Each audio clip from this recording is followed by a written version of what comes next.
Hey folks, so in today's video we're going to go over this mock-up install that I've got for a pending boat coming soon. And it looks like a mess, I get it. But in this video we're going to kind of break this down into smaller elements to kind of explain what's going on. And I'm doing this on an iPad for the first time, so if it looks stupid I apologize, but I'm sure it'll make sense here in a little bit. So and I will put a disclaimer out there. The information I'm sharing is informational purposes only, based off of my knowledge and experience. This doesn't trump anything that the manufacturer recommends or chooses to do. Some things that I do won't necessarily be found in a manual. That's just based off of knowledge and experience. Speaking of which, I've been working on marine electronics since I was about 11 years old. I'm in my 40s.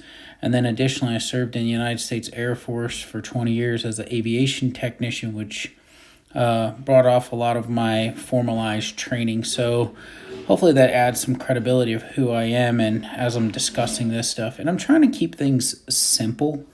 So yeah, we can get into some advanced type stuff on the side, but hopefully this is more of beginner intermediate level type explanation. And if you're not on the Facebook Humminbird Tips and Tricks page, please join. Additionally, I'm putting a lot of time, energy, and effort in here, so I'd greatly appreciate you hitting that like and subscribe button. It won't cost you anything. So now let's go ahead and press on. So with this configuration, you can see right here, top left corner, we've got a Mega 360. We also have a Mega Live. Down here, we've got a whole bunch of power cables going to the units, some network cables in the middle, a fuse panel, a couple of network boxes, things like that. And so my thought here is let's just kind of draw this out, right? Let's see what it would look like. And so you got a little legend here on the left. This is kind of all the blue lines would just represent marine duplex wiring. And so traditionally I begin in the battery compartment. Start at the back of the boat. We got our charger. I like this Precision 550. It's really nice if you got lithium batteries. Seems like more and more people are going to a 5th battery configuration. With all these electronics going on this boat coming up, it definitely warrants it. Battleborn batteries. I am a fan of them. I think they're a standard. I'll talk more about them in another video. And then another component, right? So we're just going to connect up. Still, we're in the battery compartment. We're just connecting the charger to the battery. And then these Bussmann switchable circuit breakers, right? You can see it says on, off, and then trip reset. And these are designed for constant on, off versus some of the other styles. And I think when I talked to the rep, he said they'll go through like 10,000 cycles and you still can't break them. Tried and true. Definitely a very good choice, selection, highly recommended. Okay, so another main component that we saw in there, Blue Seas. Blue Seas fuse box, arguably one of the best out there. I'm not sponsored by them, but I don't know that I would really kind of consider anything else for a boat. I mean, there are additional ones that you can get on Amazon, fuse boxes that are cheap, but if you're putting all this type of quality and expenses in your boat, I would just go with something that's tried and true. Okay, so now we're in the back of the battery compartment again, and what you see here is I just added a little power, right? So I'm going to go from the battery to the line side, right? Underneath here, you can't see it in this video, but there'll be one side will say line, the other one will say load. I'm not sure which one. This is actually just pointing to it, but you want to go from the battery to the line side of this, and then after that you want to go, here's a ground cable going to the fuse box, but the load side, this right here would represent the load. So look on the actual circuit breaker itself and make sure you get those two right. So that pretty much represents the battery compartment. Now this fuse box, I normally mount them underneath the driver's console or in a bass boat, maybe the right side rod locker is a pretty common place. So the length of these wires that you saw coiled up, this is usually an 8 gauge, 8 AWG marine duplex backbone. And that's what you see up here, right? This is what I mean by duplex. It's just 2 wires with a coating on it. 8 gauge marine tinned means the wires are just individually tinned. So we're going to use this blue line to represent this while we draw, with the exception of those. All right, so now that we finished with that, we're going to move on to the console area. And in this particular setup, I'm just going to throw a couple of Helix units in there. And you can see right here, so in that picture, right, that over here, right, so here we've got a couple, even though they're Solix, right, so from the fuse box, we're simulating from here going to those units. And so we'll put another one in there, right, so now each one has power. That represents the black and red wire, so individually fused. And then we're going to add a network box. And so it's just standard 5 port. So 5 port's going to need, I'm going to put a switch on it, right? And you can see right here, nothing special about the switch. Just get one that's appropriately sized, marine grade. I like little flip switches, whatever. I don't know if this is a good particular one. I just grabbed a picture for the purpose of this, but nonetheless, so I like having an isolation switch for my network hub. And the reason why is because if you're out there and there's an issue, so I'm going to connect the ground wire to the switch and connect the other side of the ground wire, the black wire, to the hub. And so if I'm out there and for some reason my network's not working properly, I don't want to take my entire system down, right? I don't want to come up here and flip that circuit breaker to reset this, right? Or I guess you could pull the fuse out. Another option would be to disconnect power to there, but it's convenient. So like maybe on the console near the steering wheel, I'll use an accessory switch for that function, right? And then we also have to add power to it. So each one of these will be individually fused, right? So we see that wire right there. And then what we're going to do is we're going to press on and we're going to hook up our network wire. So we're going to use this orange dash line to just identify what a network connection will look like. So each Helix is going to get their own connection to the port. And I know this picture just looks like they're going to the same port, but I can't really move them on this iPad, so just accept that, I guess. All right, and then additionally, we're going to consider, like, what do we got going on in the bow? So now this particular configuration that I got coming, you won't see it in the diagram, but he is going to go with a Mega 360, and he's also going to go with a Mega Live, and he has an Ipilot Link trolling motor already, which is going to also require a network connection. So here's the network connection that I just put on there, and that's literally just the Ipilot Link to the hub. So that way the Helix can tell it, hey, follow this contour, or you're using it with 360 and some additional navigation. Definitely Ipilot Link is worth it, right? So the next thing we're going to do is I'm going to throw a switch up here. And I'm big about isolating certain components. In fact, I'm just going to put 2 switches here.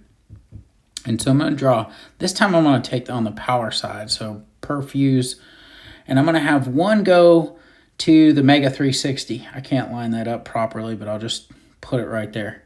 And then another one I'm going to go to the Mega Live. And so for the same reason that I explained earlier with the network hub, if I want to isolate an individual component, let's say Mega 360 is just acting screwed up, or I just want to reset it or shut it off, I can isolate just that, shut power off, turn it back on a couple seconds later, and move on. And again, if you haven't seen the video of my tips on how to install Mega Live, Mega 360, I'll put a link in the description. And also, again, please hit that subscribe button. All right, so I've got these isolation switches for the purpose of just simple troubleshooting or, resetting that individual component. So now we're going to have to hook the ground wires up to that. So again, one of them, we'll say the left one represents Mega Live, the right one represents 360. Again, this is obviously not to scale. And then additionally, we're going to go in, and there's times where we start exceeding components. So I'm going to throw another network hub in, and that's where you see in that diagram right here, right? I've got one network hub here. I've got another network here, and I'm actually going to bridge these two together. with an Ethernet cable. And the reason why I have to do this, because we're planning on having more than 5 components, right? So we know a hub will hold 5 components, but in this particular configuration, we're going to add some more. And so to make that, first we got to add power. Well, I'm going to take that ground power and I'm going to have it go to that same isolation switch that we had for this one, right? So they're both, so that way when I turn that switch on, I'm actually powering up both hubs at the same time, or shutting both hubs off at the same time. And then additionally, I'm going to need power to it. Another configuration on why, and this is having this switch, is when I do software updates, I'm very particular. I don't have any SD cards in the unit, and I don't want it on the network talking to anything. I literally want it I want these units isolated from everybody. So what I'll do is just one flip switch, I can still turn on all my units, do my updates as I need to, and not have to worry about maybe network causing some type of conflict. Not saying that it will, but I just prefer that. Okay, so here I'm putting on the bridge between the 2 hubs. And then also we're gonna have to make a connection for Mega Live. I can't get it to go all the way down there, nonetheless. So just assume that that's going to Mega Live. So that takes care of our battery compartment, our console area, our primary networks. And what we're going to move on to next is going to be the bow area. And in this configuration, we'll go with 3 Helix units. Bam. So all Helix 12s. Nothing particular about it. I just grabbed some pictures of it. And it's a pretty common unit. So great one by that matter. Okay, so on the bow we've got, so now we've got 5 head units, which seems to be another common configuration. So what we're doing right there is we're going to put power to the fuse box. Again, we're using our blue lines like we did up here, right? This blue line represents that. So that's just your positive and negative, each one individually fused. Now on the floor diagram, that's what you see over here. You see the wires coming out. Now they go through this, it won't be coiled. I'm just doing it just for putting it on the floor, but they go through that marine grade wiring for an extension up to the bow. I have everything come back to the fuse box. And so I get questions a lot like, hey, John, why would I want to do this? Why not put a fuse box per se up in the bow compartment? Well, the problem is if you're out there and, let's say you got a short, you spear a wave is the most common way I've seen a Helix, blow a fuse. So let's say you blow a fuse on one of these Helix or all 3 of them, right? Well, chances are if you've got this box underneath the bow, having quick, easy access to taking all those off when you're in the middle of a tournament is probably not going to happen. So like most people in these type of situations, they're just going to fish without bow units, unfortunately. And so the way I configure this is primarily for the competitive angler. The guys, be out there in the rain, things like that. And in the event that this particular unit has an issue, they can quickly go to their console unit or maybe rod locker, again, where I normally put it, and then maybe just pull the fuse out for that and figure out if that was the issue. So from a technical standpoint, you got a lot of money on the line. You want to be ready for it. So that's the particular reason why I use this style setup and configuration. Same thing with the isolation switches. All right, so next we're going to go ahead and hook the network up to each one of those units. So now all 3 of these units are on the network, and because this network is bridged, they could talk to those units. So all 5 units will be able to chatter. And then again, the Ipilot Link, they'll be able to integrate with Ipilot Link and that bottom one, which will be Mega Live. Now, what I'm not showing in this diagram is I'm going to have sonar connection go into one of the bow units for 360. Traditionally, I use a Y cable. I want this 360 and the built-in MDI connected to a Y cable and then go to one unit.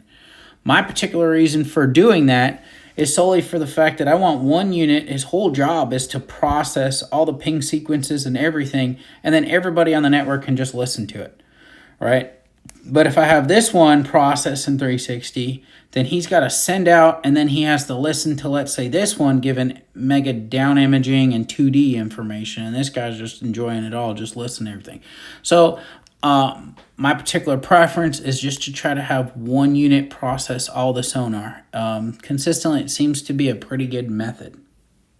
Okay, and so that's pretty much it. That's for this particular video right now, and I'm going to make supplemental videos, but I just kind of wanted to go over the overall configuration. Hopefully you'll appreciate that. If you have questions, put it in the comment page, or go to the Humminbird Tips and Tricks group page on Facebook. Add to the conversation as well there. Again, please, I'd greatly appreciate you like and subscribe to the page. Thank you for your time.